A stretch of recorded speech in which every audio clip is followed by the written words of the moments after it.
would you disrupt education for the positive? Because many people on this planet don't have access to high quality education.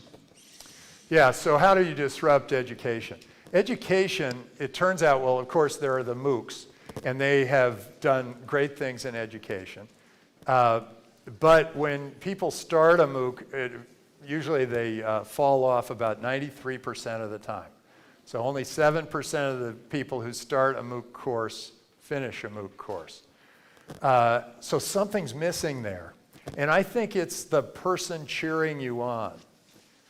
I think it's that. And that person cheering you on could be virtual, so I think that would be fine. But there has to be that person there. You know, I would have liked, I got pretty heavy and I wanted to lose some weight, but it was not until my wife said, hey, we've got to try this. She looks at me, we got to try this. That I actually did the diet and, you know, kind of lost all the weight. By the way, sugar is poison, just in case. And anything you see on TV is not food. And there's your new diet. So I look at disrupting education in a couple of ways. One is politically, education's a mess, at least in the United States, and especially in California. The teachers' union controls it and dominates it and makes the laws for it, and it's the perfect thing for an entrepreneur to go in there and go, if I've got a wedge, I can take these guys. You know, I can grab a piece of this market. And people do. I mean, there are a lot of families that have decided to homeschool, and there are a couple of the voucher programs, and there are some good things that are starting to happen there because it just is so bad.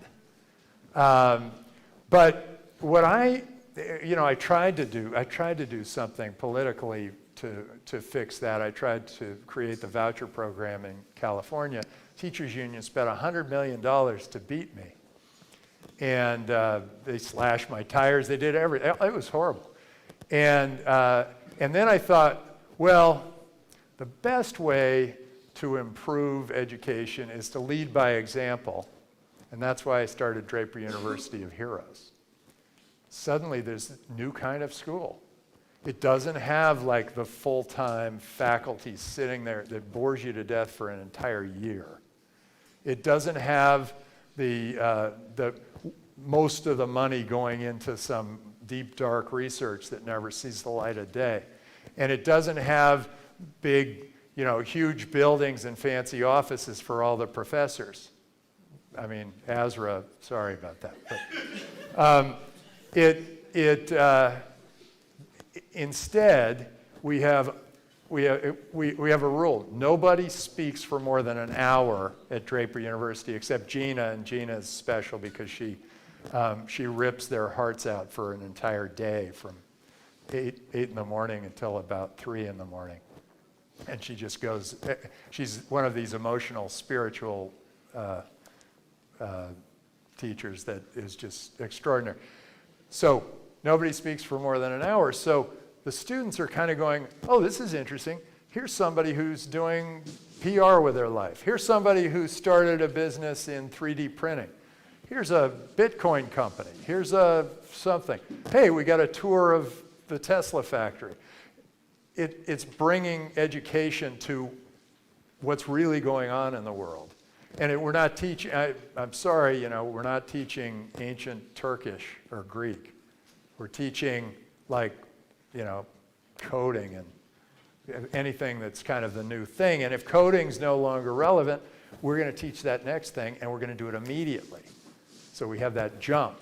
And now it's really fun because I'm watching as not only all these college presidents coming to visit me and saying, what are you doing here? Because, we had we've been in business 6 years, and we had the guy, the biggest ICO in all of China, or the second biggest, was done by 2 Draper University students because they learned about Bitcoin. Nobody was teaching Bitcoin 4 years ago, but we were. So we're looking at education, we're sort of saying, look, it's too expensive, it's wasting people's time, and it's not relevant, and it's not getting people to be more effective in the world. So let's do something that does all those three things better. So lead by example. That's the only thing I can think of. And use those technologies any way you can. Bring them in. Yeah, behind you. Hi, Tim. This is going to have to be the last one. Last question. Oh, wait. I always like to give the last one to a woman. Okay, you So- and then some woman. Okay. Okay, you're